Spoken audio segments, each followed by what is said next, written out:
Debería frenarlo, decía Mercedes Marco del Pont, y hoy el dólar tocó un récord, 20,61, subió 9 centavos. Ayer, después de 8 meses, Federico Sturzenegger dijo, intervengo, salió a vender y lo frenó, pero duró un día. ¿Por qué debería frenarlo y por qué puede frenarlo? Puede frenarlo porque tiene espaldas con reservas internacionales para frenarlo, por lo menos transitoriamente.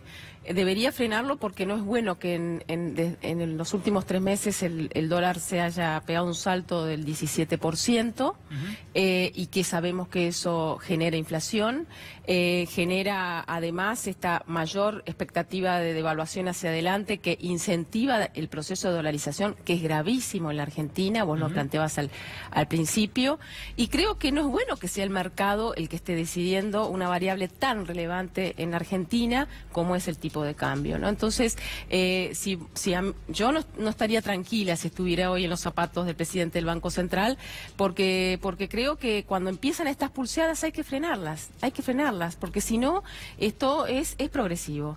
¿De qué manera podrían frenarlas? ¿Vendiendo masivamente? Yo creo que sí, que tienen que dar una señal, ¿Por qué digo que por lo menos en lo inmediato podría hacerlo? Porque tiene espalda de reservas internacionales. Lo que preocupa es la dinámica del sector externo, porque lo que preocupa es que no está habiendo oferta de dólares genuinos, que lo que están apareciendo son dólares de deuda, que lo que están apareciendo son dólares financieros que vienen a ser bicicleta, pero que en simultáneo con esa oferta de dólares financieros hay una creciente demanda también para fuga. Y hay una creciente demanda por los desequilibrios brutales que tenemos en el sector externo. Perdón, no te ofrecí cafecito.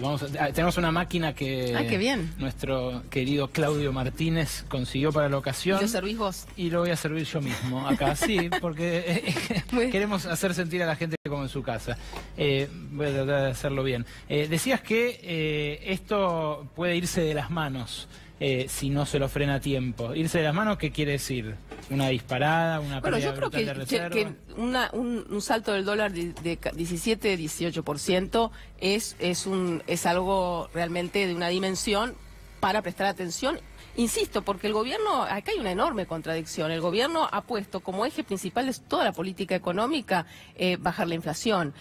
No lo ha logrado hasta el momento y realmente hay una contradicción enorme entre pararse y decir la inflación va a ser del 15, los salarios no tienen que aumentar más que el 15, y por el otro lado darle la máquina al dólar, que siga avanzando y se siga deslizando, y por el otro lado seguir con este programa de aumento de tarifas que son los que están bombeando la inflación hoy por hoy en la Argentina. A vos durante mucho tiempo se te endilgó el control de cambios, el llamado cepo cambiario.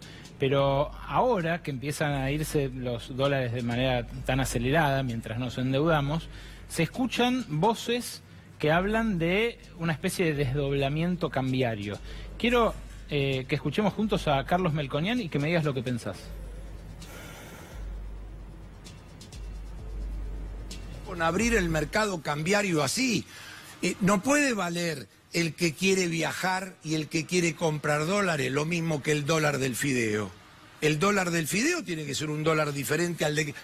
¿Por qué vamos a tirar 10.000 millones de dólares en viajes? ¿No te asustás con lo que te voy a decir? No, tenés algunas cosas de Moreno. No, de Moreno no. ¿Pero cómo eso? ¿Tiene que haber $2? ¿Cómo? ¿Tiene que haber $2? Libres y segmentados, pero eso ya pasó. O sea, el tipo que va a Miami no tiene que pagar el mismo dólar que compra fideo. Y la verdad que no. Libres los dos. El que quiere viajar a Miami que pague eso más un impuesto. Y que viaje a 25, no a 20. ¿Sabes por qué? Porque el mercado cambiario da empatado. Pues yo quiero que suba la exportación. Yo no quiero que el tipo de cambio haya pase alimento. Y nosotros nos comimos los primeros 6 meses de gobierno a 4% de inflación por mes, de un capricho de liberar y poner el precio del fideo al precio del turismo y del que compra dólares, de ninguna manera. Entonces quiero decir, eso no es... Dólar fideo y dólar Miami, ¿es más o menos lo que hiciste vos?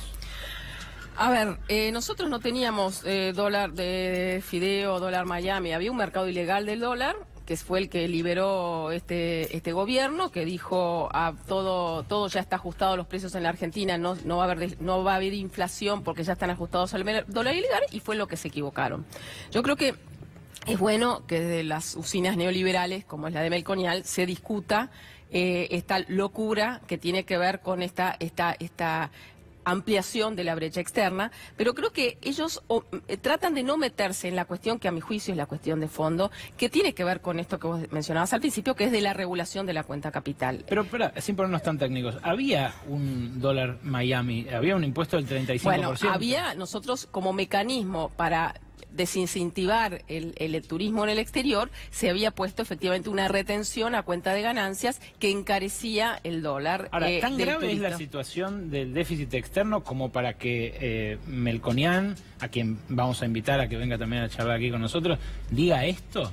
¿Tan grave es? Yo creo que es muy grave, Alejandro, es muy grave lo que está pasando con la dinámica del sector externo de la Argentina, es muy grave. Este gobierno asumió, liberó el cepo, dijo, ahora nos van a llover los dólares de inversión, todo lo que ya sabemos, y no, los dólares de inversión no están viniendo, pero están viniendo más a cuentagotas los dólares especulativos, pero lo que se están yendo son los dólares de la compra de Argentina de los argentinos para la fuga, fundamentalmente. Cuando uno mira las fuentes de desequilibrio externo, es cierto, tenemos un déficit comercial récord, tenemos un déficit de turismo récord, tenemos un déficit de intereses que va creciendo, de intereses de la deuda externa, pero por encima de todo eso, tenemos un desequilibrio por fuga de divisas. Y me da la impresión que esta es una discusión que no se ha dado en la Argentina. No damos esa discusión que hasta el mismo Fondo Monetario Internacional recomienda a los países emergentes que discutan cuándo los controles de la cuenta capital son razonables para evitar volatilidades, crisis del sector externo, apreciaciones y devaluaciones. Se pierde el manejo de la política monetaria cambiaria con esta apertura que tiene a la entrada y salida de capitales. Y es lo que le pasa al Banco Central. Ha perdido. Ahora, lo que tampoco pudieron bajar de manera incontestable es la inflación. Primero te quiero preguntar por la inflación en la época del kirchnerismo. Bueno, vos dejaste de ser igual presidente del Banco Central en 2013. Fines del 2013, sí. Bien. ¿Sentís que la inflación fue el talón de Aquiles del modelo?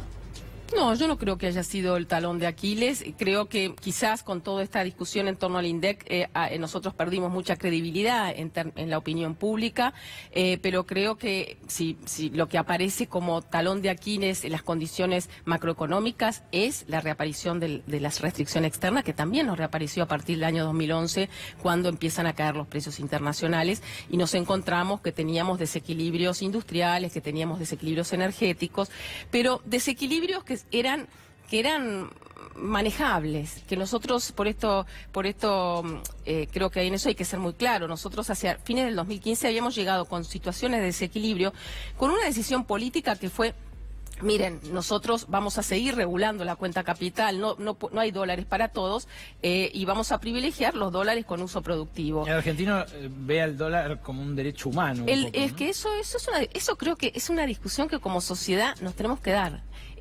Esa discusión de que no la encontré y no la identifiqué en otros países del mundo, que no fue un problema de otros bancos centrales, que es un derecho humano y además es un activo financiero, es una reserva de valor. Y los dólares que no emite el Banco Central no pueden ser utilizados como reserva de valor en una economía subdesarrollada como la Argentina. Entonces, ¿pero se pudo haber evitado que creciéramos con la inflación con la que crecimos, con otras herramientas? Bueno, yo creo que podríamos haber encarado la discusión de la inflación quizás en fuentes que tenían que ver con la estructura productiva, con el manejo de la puja, con lo que estaba pasando con la inversión del sector privado, con fuentes de inflación que no tienen nada que ver con las que está poniendo hoy el gobierno, que dice que la fuente de inflación es la demanda, o es el salario, o es el gasto público. Y por eso ahora no pueden frenar la inflación. Y por eso no la están frenando. Y ellos mismos la están promoviendo con los aumentos de tarifa, e insisto, estos deslizamientos del dólar, porque la inflación del año 2016 fue por la fuerte devaluación. Gran parte de la inercia se mantuvo en el año pasado y también por el aumento de tarifas. Y hoy es una combinación de las dos cosas, aumento de tarifas y deslizamiento del tipo de cambio. Nada tiene que ver con que hay mucha demanda en la Argentina y por eso aumentan los peajes y por eso aumentan los alimentos o por eso aumentan los servicios. Aumentan justamente porque hay condiciones de la oferta que el mismo gobierno podría manejar, ¿no? Se nos va el programa, pero vos sos bastante estudiosa también de los flujos financieros de capitales en el mundo y de las offshore, de las compañías que utilizan guaridas fiscales para pagar menos impuestos. ¿Cómo ves esto? Es una vergüenza. De que haya tantos funcionarios con compañías. Es una vergüenza. Yo te escuchaba con el informe de... Nada lo prohíbe igual. Nadie lo prohibió, pero por algo hasta estuvo en agenda del G20. Se sabe que la infraestructura que se crea en torno a las offshore es para eludir o evadir impuestos. Es para eludir y evadir el pago de impuestos de los que más plata tienen en el mundo. De los que más plata tienen en el mundo y en la Argentina. Entonces, a mí lo que me preocupa es que no advierto en la sociedad como es una cosa así casi de normalidad. El gobierno hasta está tratando de instalar que si no tenés un offshore sos un gil, que para ser empresario tenés que tener un offshore, y me parece que eso es algo que nosotros no tenemos que dejar pasar, porque efectivamente se tienen y se abren empresas offshore, diría en un 99% cuando vos no querés pagar impuestos, cuando querés saltear las normas tributarias, cambiarias o cualquier otro tipo de regulación que pueda tener hasta con lavado de activos. Entonces, me parece que es un tema muy, muy preocupante y que la clase política realmente le tendría que dar mucha más entidad. Gracias por venir, Mercedes Marco. Un placer, felicitaciones por el primer programa. Muchas gracias. Y nos vamos, pero no sin antes comentar uno de los temas económicos de la semana. Un protagonista que ustedes vieron hace un ratito aquí en la pantalla de C5N, ahí lo tienen. Uno es Guillermo Moreno, el otro es Jorge Todesca. ¿Y por qué les quiero hablar de ellos dos? Les quiero hablar de ellos dos porque esta semana se conoció el fallo del juez Canicova Corral, que sobreselló a Moreno por la causa que investigaba desde 2008, o sea, desde que empezó, la manipulación de datos del INDEC. ¿Por qué lo sobreselló? ¿Porque Moreno tenía razón? ¿Lo sobreselló porque no hubo manipulaciones? ¿Lo sobreselló porque en realidad era cierta la inflación que medía el INDEC durante los años en los que estuvo bajo su vara? Miren, yo no quiero abrir juicio sobre algo que su señoría, un juez intachable, ya se expidió, pero vean esta progresión de la inflación medida por el INDEC y medida por los institutos de estadística provinciales durante los 8 años en los que Moreno estuvo al frente de eso. Ahí los van a ver. Y van a ver también la inflación real, la inflación dibujada por Moreno y los sueldos. Vean, la que midió el INDEC fue esa roja que ven abajo. 10% de inflación en 2010, 2011, 2012, 6,3 en 2009. Y fíjense lo que aumentaban los salarios nominales en la línea verde arriba. Aumentaban un 30% en 2008, un 20% en 2009, un 26% en 2010. Claro, durante casi todo el kirchnerismo, los sueldos nominales, los sueldos en pesos, aumentaron más que la inflación. Por eso se recuperó el salario en términos reales.